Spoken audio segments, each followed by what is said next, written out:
Hey,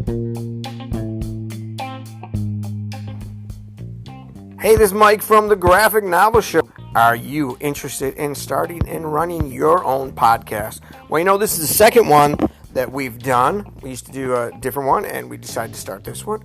And last time we used Anchor, and you know what? We decided to go back with Anchor again because they are the easiest way to make a podcast.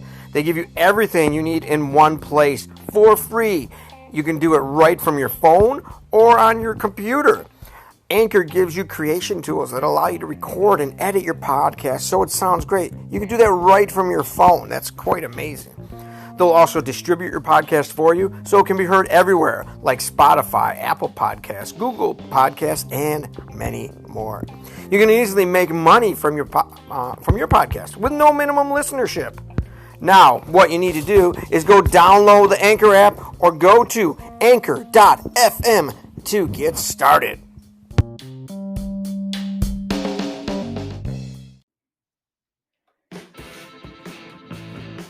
Take 3.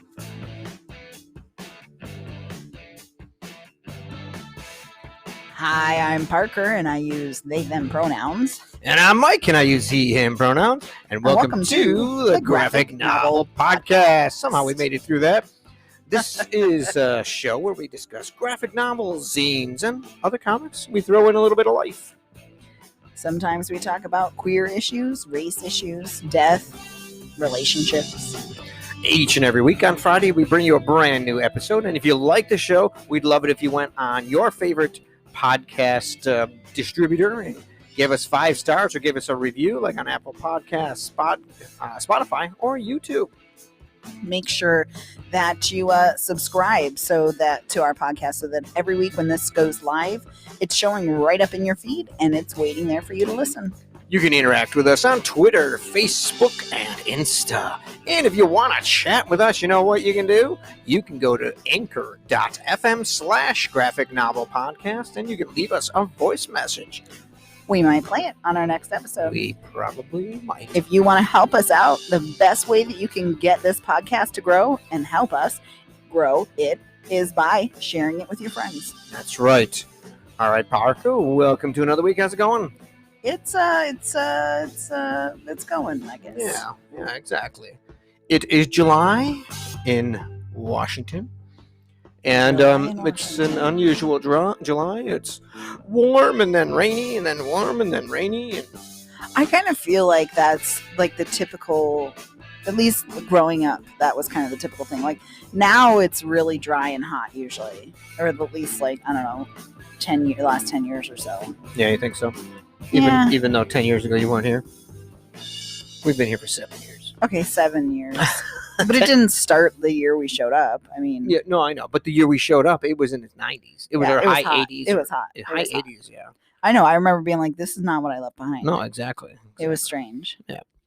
But anyway, so now we're it's summer. Just getting through summer, enjoying it like everybody wants to as much as you can. Oh my God. It's... we talk about it every week, but our fucking neighbors are having a yard sale. It just pisses me off so much. We talk about them every week. We don't talk about them every week, but we talk about COVID every week Yeah. because it's just our existence right now. Yeah. And it's so frustrating. You can't just put on your goddamn fucking masks. Just put a mask on. If they were having a yard sale, I'd still be kind of irritated because you don't need fucking getting people into your, home and looking through all your shit and touching all your shit and whatever. Anyway, but she's not, the owner of the house who's running the yard sale is not even wearing a fucking mask. No, some of the people coming are, but you said some of them had gloves on too. Yeah, I did see a few people with gloves, which I was impressed. I'm but glad. Is it that important to go buy shit that you need to exactly wear gloves? Exactly. I mean, it's a fucking pandemic. I know. You know what I really miss? I really do miss thrifting. I love going to thrift stores. No, wait. Finding yes, exactly. You like clothes. You don't like antiquing. You like thrifting for clothes.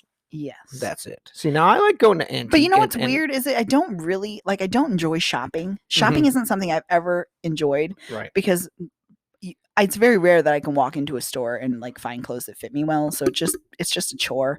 But for some reason, thrifting I do enjoy. I don't going understand. to a Goodwill. I hate. I know you hate it. I don't know why. Because it just reminds me of a junk store. Is it just because you like growing up? That's where your mom did a lot of shopping. No, I don't think we ever did. I don't remember ever doing that. I don't think we did. We went to thrift stores much growing up either, but we didn't really. I mean, we didn't have money, so I don't know. Yeah, I don't like it. I mean, my mom was a bargain hunter. Like she knew how to find deal. Like when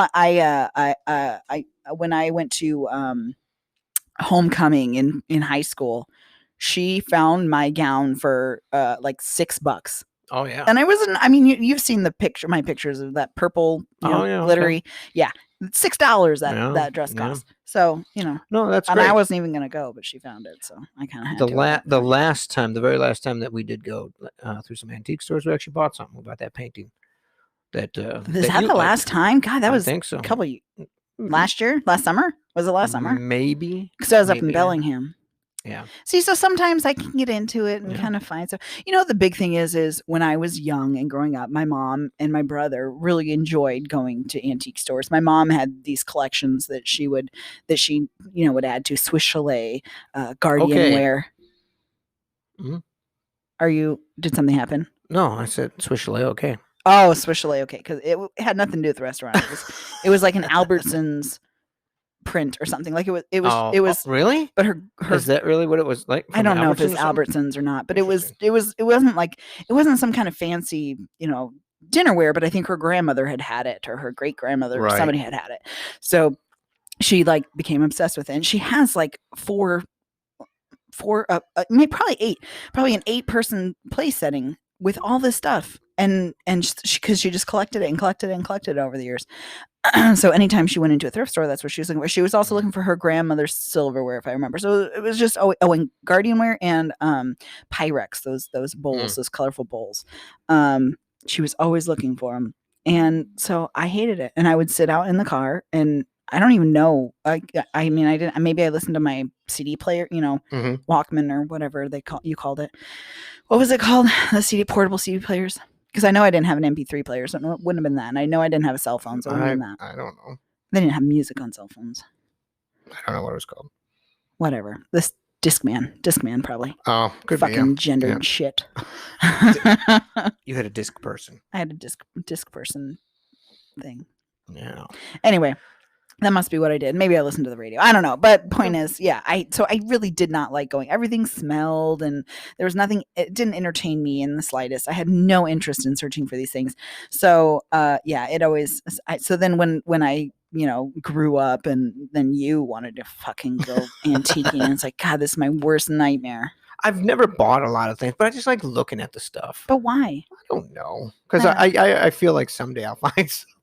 But what will you find? I mean, what could you potentially find that would be? I mean, we found that painting, but that wasn't an antique. No, I know. We only paid $10 for it, I think, too. Yeah, it was 20 maybe. Price. I mean, it wasn't anything spectacular. No, it was cool. An original abstract or geometric kind of thing. And you're really into the geometric stuff. Yeah, I mean something. We could probably gift it to my brother and brother-in-law, and they'd love it too, because my brother's really into the geometric stuff. Yes. Nah, maybe not. I don't know. Maybe not. I bought him. Did you see what I bought him? The geometric earring stand. Oh yeah. Or it's actually, I think there's little hooks that you could put necklaces or rings onto, but he doesn't wear any rings. That I don't think he wears. He doesn't wear a ring, does he? Marcos does. Anyway, so antiquing. Yeah, I miss thrifting at the Goodwill, and actually I've read that a lot of Value Villages are closing. Yeah, I would imagine Goodwills are probably not far behind. It's a bigger company. They might be able to withstand stuff for a while. Yeah. Anyhow, did Emerald City Comic Con canceled finally, didn't they? You said that they did last week. I did tell you. I haven't seen anything. Yeah. Okay, that's right. We talked about that a couple weeks ago. I follow everything real closely. Was it a couple weeks ago? Yeah, it was a few weeks ago. Yeah. Anyhow, time is just it's such a weird time. Everything I can't keep track of when anything happens or what day it is or what the date. Oh my God, there's a crowd outside. Are you murdering people? Anyhow, no, I know. What did you? Why are you? My days of the week have changed. My days off, so it changed everything again. you get used to yes, which we're days kind you of have in this off. transitional period. Can you shut that shit off? We're kind of in this transitional period where, you're trying to adjust again to the different days off, and it's just, Yeah. I don't know, it's a mess. All right, so let's talk about before we got a couple small things. I'm wearing a hat, and It's disrupting. I don't know why I'm wearing a hat while I record, but it's frustrating me. So is it hitting your microphone? Did it hit my mic? I'm asking. No, it's not hitting my mic, but it's just like, you know how that when stuff is on your head and it's just like really bugging you. Mm-hmm. And it's like I can feel like my head hurts right now. Not like a headache, but like the skin is like readjusting to where it had to be. You know what I mean? Mm-hmm. Like the hair is now different. Oh, your hair is definitely different now. Is it sticking up all over? I can feel it. I know it's a big frizzy, messy mess, but. All right. So back in the first off, YouTube uploaded, I think, the last 8 episodes. Oh my God. Of every time we were trying to get out of the house for something, to go grocery shopping or to go pick up the kids' lunch or whatever, and Mike would get in the shower. It wasn't suddenly. Get out of the shower. I'm brushing my teeth. I'm getting dressed. I'm doing my scar care and stuff. And I look over and Mike's on the computer. I'm like, what the fuck is he doing this time? And he'd be on the computer for 30 minutes. And, I'm trying to get the kids out the door. And then it turns into a big argument because Mike's like, you saw I was busy and you went out the door anyway. Okay. So back in the 90s. Comics TV. Is that where it ends? Or did you cut it? No, I cut it like that. So it's just comics. So one of the books that I used to read was wait a second. We didn't finish the story about the YouTube. Oh yeah, YouTube. Did you forget why we were talking about that? I don't know what we were talking about. So you're like, okay, YouTube, I gotta change the subject uploaded all the last 8 episodes, I believe, of Graphic Novel Podcast to YouTube. So yeah, we were falling behind there. Yeah, so if you if that's your preferred listening method, it'll be there now. And because I know some people do. Some people like to listen to stuff. Yeah, that's where we got YouTube. comments. Somebody didn't like that I was happy to see fat people in the and you didn't like the color of the book cover or some stupid shit. It was for Bad Weekend. Yeah. That one. Anyhow, so in the 90s when I did Comics TV, one of the books I read. How dare I express my opinion? Exactly. We used to get a lot of Antarctic Press used to send us books. They were pretty new, and they used to send us books every month, and I used to read a lot of them. A lot of manga related stuff, and one of them that they had was Warrior Nun Ariella. And just at the big banner splash page on Netflix last week, I see Warrior Nun. I'm like, wait, so I pulled up my phone, take a look. I'm like, oh, it is the same book or the same story. So we started watching it, and it's interesting. It's very religious based. I mean, it's an interesting. Yeah, but it's interesting too because I kind of like it has the religion stuff splashed in there and the religious stories, I guess. Catholicism. But then they're also like the same hypocrites, like they're kicking people's asses and stuff. Yeah. And stealing things, and it's like, and they're trying to steal stuff back. That is, to steal it back, whatever. Yeah. But it's still like and fighting and war kind of stuff, and it's like, that's Catholicism in a nutshell. Yeah, exactly, exactly. Hypocrites to core. But it's not bad. We've watched 3 or 4 episodes. I don't know if we're even that many. Are we that many in? Yeah. But I don't remember. It's not bad. It's good. Yeah. Yeah, it's pretty good. I'm enjoying it. I'm not disappointed. Do you remember reading the comics? Does it follow the story? Oh, you don't remember? I don't remember it at all. You said it was from the 90s, though. Yeah. Yep. So there's that. And it is International Zine Month. Oh, but here's my favorite part about that movie. Oh, about what? The main character. Looks. What? Oh, yeah. There's 2 things. There's a trans character. Oh, yes. There's a trans character. But I don't know how many episodes. She's only in a few episodes. I think she's just in a couple, yeah. Yeah, I don't think she's coming back now. Oops. Did I spoil something? I didn't spoil it. Well, you don't know where. But wait. We don't know if she's coming back. Did come back, though. They did come back. Remember, we thought that they were done, and they did come back. Oh, at the very end of the last episode that we were watching. So they might still be around. Okay, so she might come back, which is cool, because she's awesome. Okay, anyway, so, yay for trans representation. Love that. And also the main character looks so much like Ellen Page and yeah. has the same mannerisms. And as soon as I saw her, I was hooked because I'm yeah, madly in love with Ellen Page. I'll watch anything with Ellen Page. And I searched for her name. But she's Spanish, right? Portuguese. Oh, she's Portuguese, yes. right? And this is her first English-speaking role, too. That's right, but you can't. I mean, you don't hear an accent. She must. I mean, I can't even imagine the hours she put in to have an American accent because she was supposed to be American, right? From Boston? No, not Boston. Couldn't have been Boston. But so she had an American accent. When I went to do the search, you don't hear. I mean, she's got this perfect American accent. I'm so impressed. Good. Oh, it's really good. And I did the search. I put her name in. And in Google, one of the things that comes up immediately is her name and Ellen Page right next to each other. So obviously everybody else. So I did. How could you not? I did some searches, and people were like, "Yeah, I really like this show. She reminds me so much of Ellen Page." And her mannerisms. Yeah, it was. Yes, definitely. Yes, definitely. Yeah. Anyhow, Warrior Nun, pretty good. Netflix, original story from Antarctic Press. Okay, so International Zine Month. We've got this zine.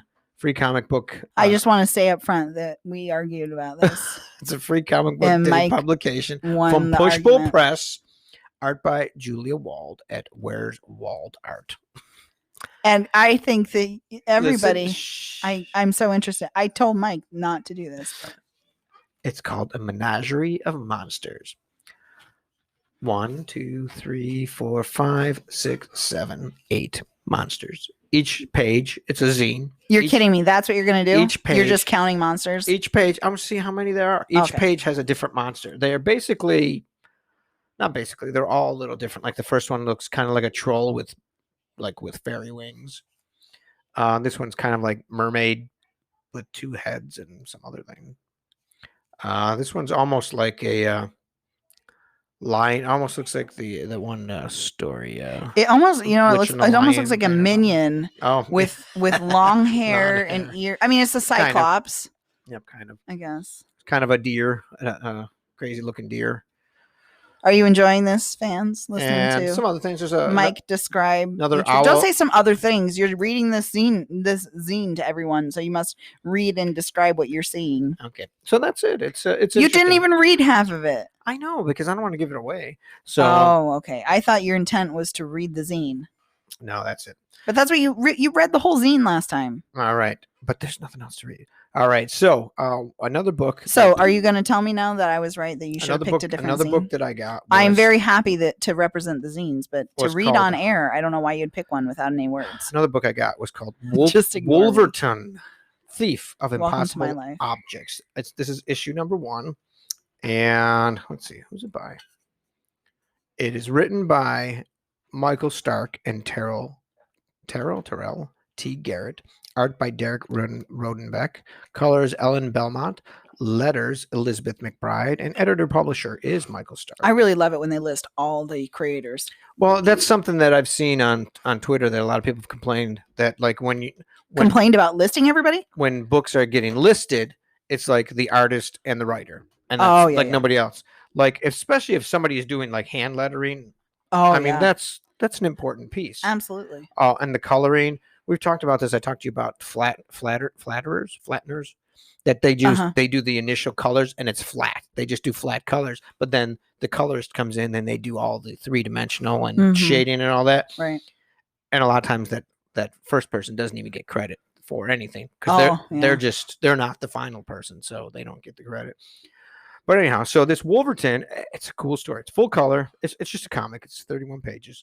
But it's set like in the 1930s. And this guy is an international thief. And he's trying to steal back like all these relics that these international criminals are trying to steal. It's pretty cool. It's a good story. It's fun to read. I actually had issue 2 also, but I didn't download it in time, so I lost it. So, actually, 1910, December, my father opened this Pandora's box. It's my job to close it. But Wolverton from Burnt Biscuit Books, wolvertoncomicbook.com. It's pretty good. I enjoyed it, and you should check it out. Did I tell you the one time I was just listening to the kids in the other room? My brother was listening to the podcast, and I guess you could hear one of our cats meowing during the podcast. Oh, yeah. And he starts looking around his house for a cat because Oh, yeah. he's like, "Where's this cat I'm hearing?" And then he realizes it's on the podcast. So sorry for anybody else that was listening. Yeah. It's that time, my friends. Have we announced what we're reading? We're doing something a little different this week, and we have a few more books like this that during the pandemic we've been picking up from. Here's another argument. We've been picking up some books from people that are looking to try and push some books, and we've been helping out. This week we read Not My Small Diary, number 20, The Power of Music, edited by Delaine Derry Green. And it is an anthology. We have another one coming up in a few weeks, and we'll have another one after that next month sometime. So, Not My Small Diary number 20 is a comics anthology centered around the theme, The Power of Music. There are 54 talented artists and writers sharing their true tales about the effects of music on their lives. You'll experience all the feels within these pages. Each issue is signed by the editor and comes with a special NMSD guitar pick. It's only $6.50. Well, that was it. It's like, okay, I'm gonna get. I had no idea what it was. I mean, that's a good price. And it's Birdcage bottom books. 137 pages. 37, yeah. It's a lot of. I mean, it's a book size. It's not like a graphic novel size or a comic size. It's like book size, like 6x9. But it's good. Oh yeah. You want to read all the no, not yet. contributors? Okay. Delaine Derry Green is into all things creative, fun, artistic, and whimsical. Fun facts. She's been told she looks like Chrissy Hynde of The Pretenders at least 7 times. 7 times. Her husband's dad worked on The Exorcist. She shares a psychic bond with her BFF Bobby. She collects Pez dispensers and Popsies. She can hula hoop, etch-a-sketch, and roll her R's, which is something our oldest is working on lately. Oh my god, I don't know what the obsession is. The R's. I'm not sure either. She's double-jointed, left-handed, right-brained, directionally challenged, open-minded, and a hopeless optimist. So, like you said, Parker, this is issue number 20. Been going on for 20-some years, I guess, huh? In the back, she says, Not My Small Diary began in 1996. Yes, as an offshoot of my own zine, My Small Diary originated in 1993. So, yes, it's been going on, not every year, obviously, but almost every year since 1996. That's pretty cool. And it's earned accolades and honors to be that she's proud of, including inducted into the Zine Hall of Fame, featured in shows such as Dark Matter at the Baltimore Museum of Art, Art of Zines 04 and San Diego Museum of Art, Dear Diary autobiographical comic book at the Athens Institute of Contemporary Art, and a bunch of other stuff. So it's pretty cool. And I personally had a connection with a ton of these stories. We both had we had different takes on this book because it's an anthology. If you've read short story anthologies before or any comics anthologies, yeah. I'm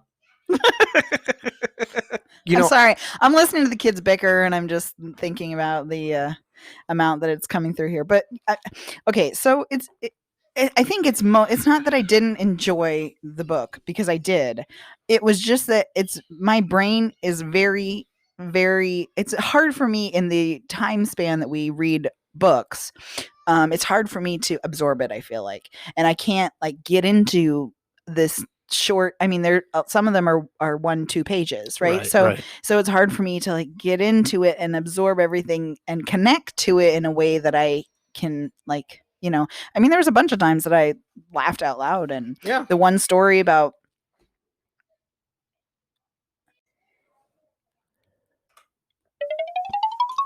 that story about the Beatles. There was a couple stories about the Beatles, but the one with the au pair who met the Beatles and changed the song, or suggested the song lyric change from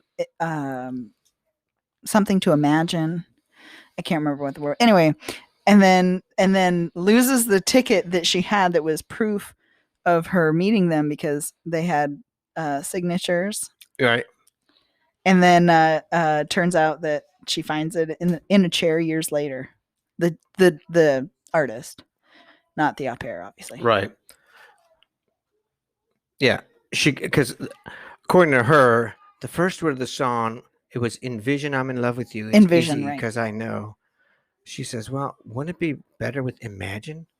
And imagine that'll work. I really like that word. Oh, that was nice. Who was that?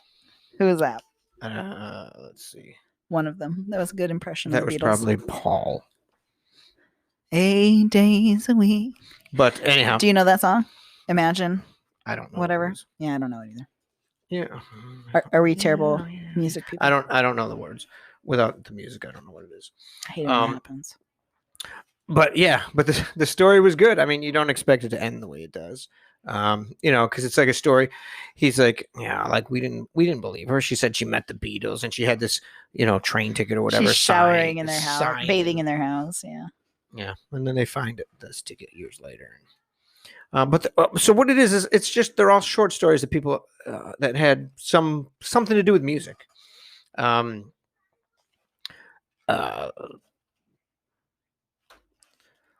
Like one of them was about this guy who he just likes to go and look at musical instruments like pedals. Oh, I really love that. See, that's one of the things I really love about the anthologies is that there's such a huge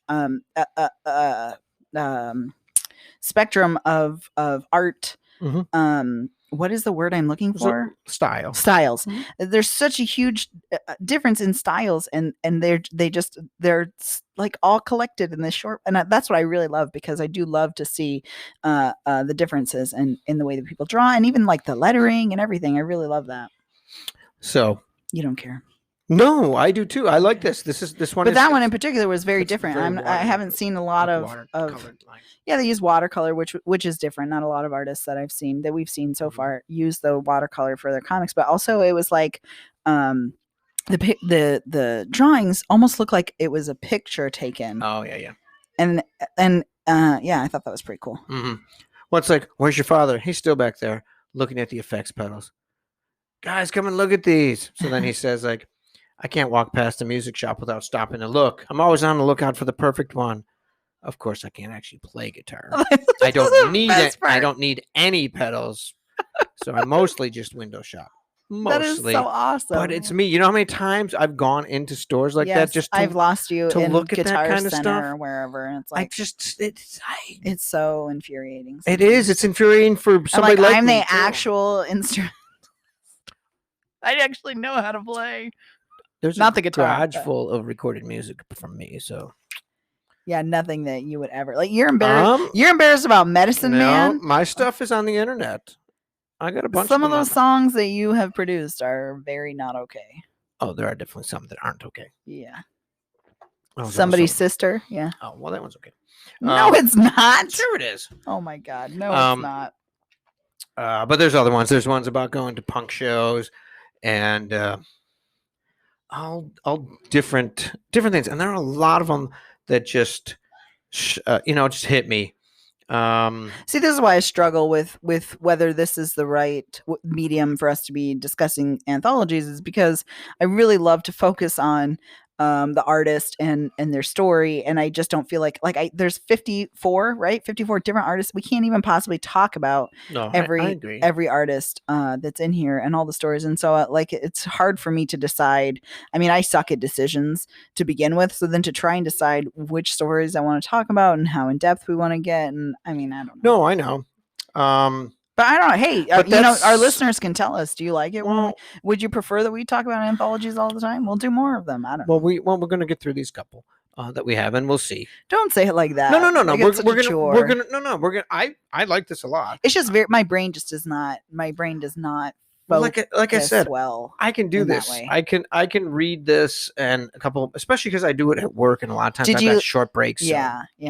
So you could just read a couple and be done. So you probably like that about them. Yeah. Because you can read a couple and put it down and then come back whenever. Well, we read Summer Pierre. But I like to sit down and read. Yeah. And that was That was good. it was one story, but there Yeah. were a bunch of short stories that kind of put it together. Oh yeah, I guess you're right. And it was in a way. similar, like she had like mixtapes But we kind could of focus on for summer, each for like each chapter. It was like a mixtape basically Right.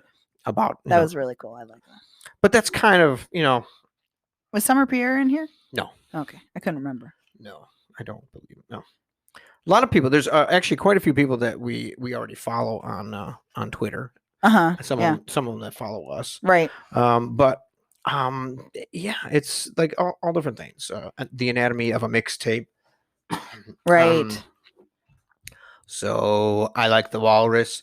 I grew up listening to my mom's stereo. She had one of those turntables that would stack and drop when a side was finished. Yeah, you know what else was interesting? A lot of them have these stories about their parents and how their parents connected them to music. Yeah. And it wasn't always a positive thing. Like one of the stories was like, I intentionally wasn't interested in music because my dad was so into it that I didn't feel like there was room for me to also be into it. Yeah, I mean a lot of the stories had relationship how they related to their parents with music too. So I thought that was pretty interesting. Oh, I agree. But like looking at this, the turntable that would stack the 45s, my mother had tons of 45s because that was like buying a single Apple download, one song. You didn't have to buy the whole album. You could just buy the hit. I'm going to sound like the millennium that I am. The 45s are the vinyl, the smaller ones with the bigger hole. Okay. Exactly. So my mother also had 45s, as well as what are the other ones? The LPs like we have. The 33s. So she had, and we had a record player growing up, and she had a ton of those too. But and it was like you had to get into a certain mood. She had to be in a certain mood to put the music my mother on. would she would just like this, put a stack of them on, and one would play, gets to the end, the needle lifts, it comes over, and the next one drops, and it's like the old jukeboxes with real records in them. And then the record would drop, the needle would go down. But I remember, what happens to the one that's on the turntable? They stack. They just go up. The one falls on top of it. Oh, it falls right on top of it. Yeah, okay, because the needle doesn't, it just goes down as far as it can go. The needle goes, so it's up higher. So how many could you usually stack? 5. Yeah. 5 maybe. Interesting. Yeah, but it was cool. But I remember specifically, it's a story that I'm going to do in one of my comics. But I remember her. There was this song she heard on the radio, and she didn't know what it was. Hey, that's one of the... Yeah, and she called the radio station and found out that it was the B-side of a Led Zeppelin song. Oh. It was called Over the Hills and Far Away. Oh. And it turned out to be a big song, but it was the B-side. It wasn't the A-side of that. Huh. So she went out and bought it. She had Beatles songs. She had John Lennon. She did buy a lot of albums because there was stuff that she liked. Yeah. But Led Zeppelin doesn't seem like your mother's type. No, but that song is not a typical Led Zeppelin. Okay. It's a mellow kind of song. B-side. Yeah, but like this, so back to this story. Right. Every Sunday was Beatles Sunday, so he would grow up listening to the Beatles on Sundays. And he remembers the day that John Lennon died. On December 9th, 1980. I remember that too. I don't remember exactly where I was or what happened, but no, not when he died. Sorry, at the comic. Sorry. Yeah, that was kind of mean. I'll never forget something I said that cold day when my dad told me John Lennon's dead. That's okay, Daddy. I like Paul. Still haunts me, even though I was so young. Oh my God! But and, I mean, he was just trying to say, he's just trying to cut because he thought like his dad was trying to break this news to him and be gentle and he's like, it's okay, I'm okay. He wasn't my favorite anyway. Yeah, exactly. Well, he's just being a kid. Oh man, that's sad that it haunts him too. Because I agree. Because you are a kid. Kids say things that you don't think in the same way that adults do. Mm-hmm. So here's another story about how, like music kind of, well, it's kind of like the Summer Pierre thing, like how music was like the backdrop of your life. Right. And this story is kind of like that. It's like, he's talking about how a friend of his had killed himself. And he started hearing a George Harrison song one day at Starbucks. So he got into listening to George Harrison. He talked about how some of the songs struck him, and how everything just seemed to fit Right. in his life at that time. And at the end, it's like, but George album carried me through the toughest emotional times.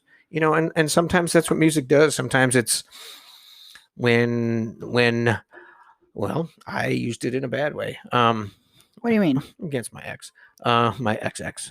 Your XX? Yeah. Oh, that's right. Now I remember that story. Soul Asylum. Yeah. It was popular that summer, and I used to crank the song in my car, and I'd listen to it all the time. And I know it was just like one of those things. It was bad. It was a bad thing. Yeah. But it was nice. for me too. It was for me. It was a mental thing for me at the same time. I remember growing up listening to music, and I would go to sleep sometimes with my headphones on, listening to an album. Yeah. And I just, a lot of the stuff I needed. What about the Kiss story there? Anytime I see Kiss, I always think of you. Even though now you're not such a big fan, but when I saw that, I laughed out loud because I thought of you, and I was like, oh God. Yeah, let me find that one. Oh, I love this one too, about the band. Because they say they can't stand him or something. About the one about the band where somebody's taking a Duke and they won't get off the toilet. Oh my God. They won't get off the toilet. That was the weirdest story. And finally, when it's like time to get out. He's cracking a beer on the toilet. Yeah. He wasn't taking a Duke. He was taking a shit. Yeah, isn't that what it says? But yeah, it's funny. But yeah, there's everybody's got like different takes. And they're missing band members. There's one story looking for you. Well, I'm right here. This one, it's just a one-page thing about this guy. When he's 23, he moves into an apartment, and his older neighbor downstairs just plays Rush on his guitar like 24 hours a day. He's just jamming Rush. And he would go down there sometimes and play drums and just jam with him, and then he would just leave. He would just leave, and the guy would just keep playing. It had to be a very weird scene. Yeah, I mean, this guy just jamming to Rush all day long. Then you just go in. Aren't his fingers like falling off, bleeding? I can't even remember. And then you just it's like, I'm tired. I'm gonna leave. Take it easy. He just walk out and he's still jamming like it's never ending concert. Oh, this one. There's another one. I mean, there's got to be some mental. That drove the meth head to a Rush concert. Oh my God, I love that story. That was a real good one. And then he leaves the concert. Oh my God. Yep. Yeah, this guy was driving. He's driving. I forgot how he was a couple hours. He was driving hours to go to see Rush. Yeah. And he passes this guy, hitchhiker, and he's like, against his better judgment, he decides to pick him up. Mm-hmm. And the guy had no concert ticket, but he assured me, "Oh, there's always a way in, man. I've got $500 with me. I'll get in. These shows never really sell out." $500 is so much money too. Yeah. For one ticket, like. You planned on being okay spending $500 on a ticket. Yeah. And then Andy gave him money for gas too. So it was like, I mean, but that's right. Because that's right. That's why he doesn't have a car. I remember now. But there's a reason. Yeah, I don't remember why. Because he had 2 beers. Oh. So his girlfriend wouldn't wouldn't let him take the car. She said I was drunk. I had 2 beers. I mean, I'm so proud of her for not letting. But 2 beers can be drunk. But he's going. So he lists all the different things that this guy is saying about Rush. He had seen Rush 7 times, which he told me at least 5 times. So like 35 times in my mind. But by the 3rd iteration, he admitted he'd only seen them 6 times. Because once he had 3 great tickets, but couldn't go because he was in jail for a month. But he's not the type that spends time in jail. But I'm not the kind of guy who spends a lot of time in jail. So anyhow, they've got to pee. Just so you feel better about picking me up on the side of the road. So this guy's got to pee, so he ends up stopping. And did he say he was a trucker or something? Or was he just... he worked at a tracker boat factory. at the Tracker Boat Factory. Tracker Boats, apparently. I thought he said the truck. Maybe here's just. He says, my inner trucker frowns on stops that don't align with need for gasoline. Okay, so it wasn't. See, I take everything literally. Yeah, no, he was. Anyhow, so he's. Because I was like, I can't. A trucker who draws. That's pretty cool. Yeah. But anyhow, they get going. They go there. They get there, and he's glad. He like finally gets rid of the guy, right? And the guy's like, "Oh, don't worry. I'll meet you back out here after the show." He's like, "Yeah, okay." So yeah, but not even like he was gonna exchange numbers with the guy. Like he was willing to take him home, but he was gonna exchange numbers with him, and the guy's like, "Oh no." Yeah, I'll meet you here. So when it was time to go, the guy probably didn't like him either. Maybe not. He's like this weirdo, and he accidentally forgot. They were walking, and then he forgot his ticket in the car. So he walked back to get his ticket, and by the time he turned around and went back, the guy was gone. So he's like, "All right, whatever. Right. If he's back here when I leave, And he kind of hung out a little bit and waited around for him. It sounds like, but yep, the guy didn't show. Didn't show. So he gets in his car and he's leaving. And as he's driving, he's fucking driving, and there's the guy on the side of the road hitchhiking. Yeah, and it's not like he was like 2 minutes away. Right. So did he even go to the concert? Probably not. And he's hitchhiking back the other way. Yeah, he probably couldn't. That's probably exactly what happened. He couldn't get in. And then he's embarrassed that he couldn't get in. He's like, I can't go back with this guy and pretend like I saw. What am I going to do? Pretend I saw the show? Like, I can't do that. So I'm just going to start walking, and somebody will pick me up along the way. But nobody picked him up. And so by the time he gets by him again, the guy's hitchhiking still. And he just drives by him. And he drives by. Yeah. It's probably a good thing they didn't exchange numbers, because he probably would have called him and said, I saw you drive by me. So there's another story called 4-Track Mind. My pal Sanjay was the first guy I knew with a 4-track. So my friend Gil had a 4-track, and we used to record. He would record stuff, but I got him to record some stuff with me. And actually, he lent it to me for a while. And that was pretty brave. I mean, not that you're not a decent person, but just lending out something. Oh yeah. Not everybody. Gil's not like that. What do you mean? I don't think he has that attachment to stuff like that. To him. So I was living with a friend, and he had guitars and stuff. So that's when I got into this mode, and I recorded a whole album. And I got my brother-in-law to help me out, and my friend Steve to help me out, and then. We recorded all the stuff, and then I ended up re-recording a bunch of it with Gil, better quality, because Gil was involved. Gil knew what he was doing, and right. He took my songs that were actually not bad. The ones that Somebody's Sister's a different one. That was I did with Gil. That was one of the better ones, huh? No, wait, did I do that with Gil? I don't remember. Anyhow, but it's not good. But these other ones are not bad songs. I was thinking about it the other day. I was thinking of updating the one. But anyhow, hey, we've got equipment now. We have some equipment. That is true. And I got an iPad. I can record GarageBand. So yeah. So I did. I used a 4-track before, and I have some I've guitar. Never even seen a 4-track. Some guitar stuff from that my brother-in-law, who's passed away now. I don't know if my sister even has any. Can I ask you a question? Yeah. Why do you say passed away? Oh, he's dead. Is he dead? But I know he's dead. But see, I always. I didn't say God rest his soul. No. That's not my point. When I'm talking to somebody, I very carefully choose my words. When I'm talking to somebody who has a close connection to the person who is dead, I am very careful and say passed away, because I feel like that is a gentler term. But otherwise, it's just dead, because I don't have the same feelings. Like I can talk. My grandparents are dead. My uncle is dead. And I can talk about him in that way without any. It's just the word. Yeah, but then when I talk to other people about. Like I wouldn't say to my mother, your twin brother's dead. I would say, when Uncle David passed away, right, even though Yeah, so I was just curious what your reasoning was for using the wording that way. It has nothing to do with comics, right? Because he died horrifically, and he died. He didn't die right slowly. away. He was Yeah. he died slowly a year after he was in a bad car accident. And I guess that's why. So it's kind of I think it was more for myself. So it is an emotional connection to you. So it's hard for you to say. The whole thing was hard for me because I didn't spend a ton of time with him. Right. My brother spent a lot of time with him. They were closer in age. They were, yes, but they used to watch hockey and sit around and smoke weed and stuff. But I didn't. I was working and everything at that time, and so I didn't.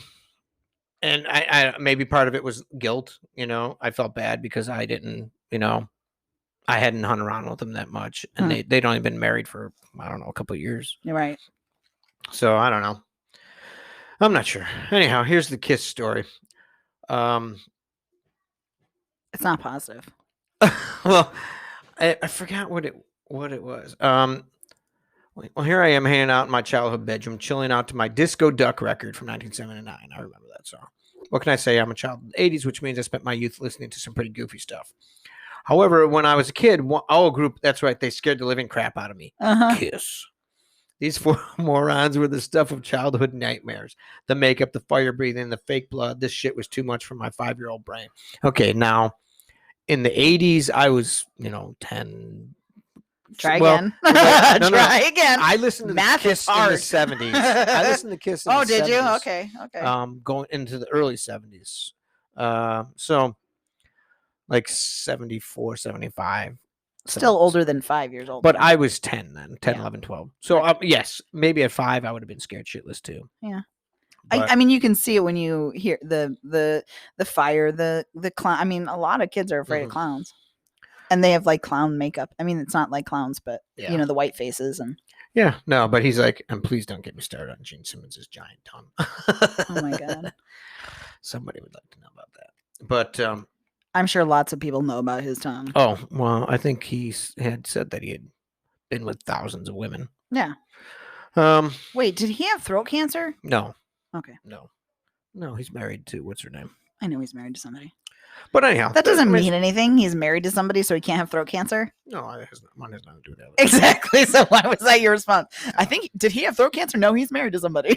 No, I was just changing the subject to something else. Just something else. Okay. He's married to somebody. But let's see. What other stars we got in here? Music was never that important to me growing up. High school CD wallet. 16-year-old. And at my first concert, Weird Al Yankovic. Weird Al Yankovic. Maybe it's because I did have a quintessential rock dad. This is the one you're talking about. Oh, yeah. Carpool Jeopardy. Okay, kids, who plays drum for the Rolling Stones? No fault on him, but it's difficult to identify with something so fully owned by one of your parents. Yeah. So. It's funny because I like car rides for us always had music in them. And so, like my parents still remember going on because when we went on vacation, right. half our family, my grandparents lived in Eastern Washington. So it was like a 6-hour car ride, right? So we'd listen to music in one of the tape decks that we listened to. We listened to Disney music a lot. We listened to The Lion King. And so my brother and I would listen to The Lion King soundtrack over and over and over and over again. And it just drove me. So there's music. Music is a part of my life. My brother and I still sing together. We'll still burst out in songs together. Yes. Weird. It's weird. Is it? Do you feel like it's weird? Just a little bit. Why? Just because I think so. I can think you're weird. Okay. I mean, I am weird, but I mean, and it's always weird things too. It's like we still sing Lion King. Mm-hmm. No, I know. Probably the last time. And Whitney Houston, we sing Whitney Houston too. Christmas time or whatever. I think we were singing. Solstice. Solstice, yeah. The winter solstice. But so what happens is this guy, he's got, his father's really into music, so he kind of pushed away from it. And then an uncle rented their dad's basement, and he left his record player. So this guy went to the store and just picked out, I picked out 5 records almost at random. And what did he pick out? He goes, the Rock and Roll Gods must have been smiling on me that day because here's what I walked out with. Didn't really know what he was getting, but he just grabbed stuff. Iggy Pop, Instinct, REM, Murmur, Santana, Marathon, The Clash, Combat Rock, and Bob Dylan, Highway 50 or 61 Revisited. He says, that night I listened to all 5 albums over and over and over again. By morning, I was a bona fide music fanatic. I mean, he went from one extreme to the other. Just like, I really don't like music because my dad like forces us to like it, wanting until he found what he liked. Hello? Read the pun. Wait. What? The next one's the pun. Where's the pun? The next, not the page. Oh, this, the next okay. comic. Okay. All right. Cactus Planet. I wrote a song about Dick Cheney. I stole the tune from Woody Guthrie. Well, my old gal didn't like it. She said, that song is shit. But every once in a while, when she's not around, I band on my guitar and have a go at it. Oh, I met Dick Cheney and there's a song. So, and then there's the 2 cactus standing next to each other. Say, what's the deal? A new Cactus Planet comic and no pointy puns? Yeah, I guess I got stuck. I laughed hysterically when I read it. You did. And you looked at me with those evil eyes. But, so, I mean, there's a bunch of different stories, and it was fun. There's all tons of different styles. Everybody's got different styles and different artwork. Some of them are very sketchy. Some of them are look like they were, professionally done for a giant, Marvel comic or something. And other ones are in between, and you got more, different styles and coloring and they're all black and white. They're all black and white, but they're great. I loved all the different stories. It was fun, liked reading it, and it was a good time. It was a good time. It was a good time. I mean, like you said, it's not your favorite thing to do. It's just in this instance, like I do, there's definitely things about it that I appreciate. And you get to more than anything else, just experiencing the different ranges of styles of art. Mm-hmm. I agree. That makes it different too. From reading like a book anthology where the writing styles might be different, but they're not going to be that different because you're just reading everything, Anyhow, next week we'll have another book for you. And until that time, my name is Mike. And I'm Parker. And this is the Graphic Novel Podcast.